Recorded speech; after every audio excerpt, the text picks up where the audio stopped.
तुम्ही पाहताय राज्यातील आजच्या महत्त्वाच्या ठळक बातम्या। महाराष्ट्रात 1.17 लाख कोटींच्या 4 विशाल प्रकल्पांना मान्यता। 29,000 रोजगार निर्मिती। सेमीकंडक्टर इलेक्ट्रिक वाहन निर्मितीत गुंतवणूक।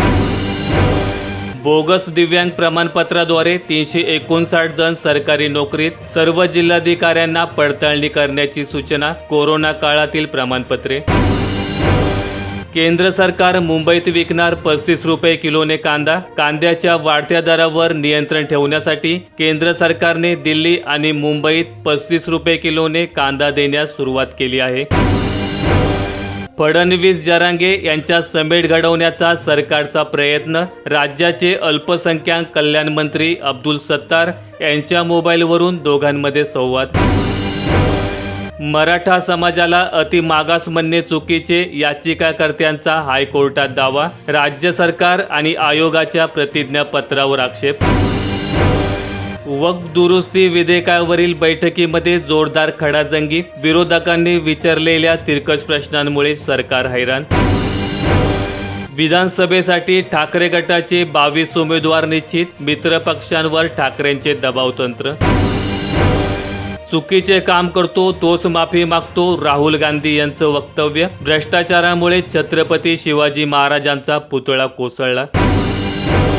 भारतात अनेक सिंगापूर निर्माण करणार पंतप्रधानांचं आश्वासन। पान खायचं असेल तर वाराणसीत गुंतवणूक करा। दोन्ही देशात 4 करार।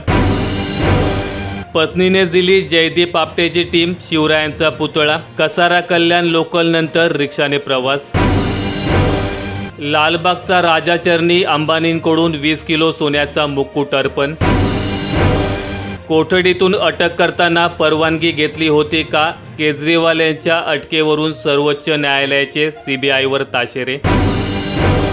हॅट्रिकसाठी फॉर्म्युला बदलला। नेत्यांच्या मुलामुलींना तिकिटे दिली। भाजपात झळकली घराणेशाही।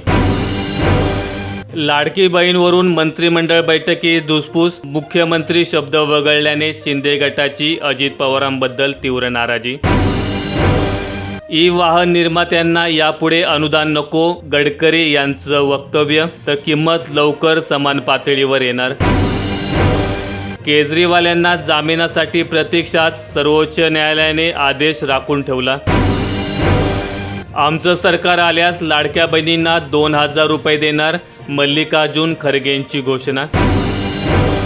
प्लॅस्टिक कचरा निर्मितीत भारत अव्वल।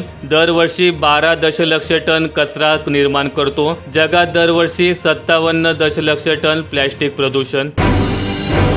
भारत पसंत नाही तर इथे कामही करू नका। दिल्ली हायकोर्टाने विकिपीडियाला मानहानीच्या खटल्यात ठणकावले। माहिती आवडल्यास व्हिडिओला लाईक करून चॅनल सबस्क्राईब करा। धन्यवाद।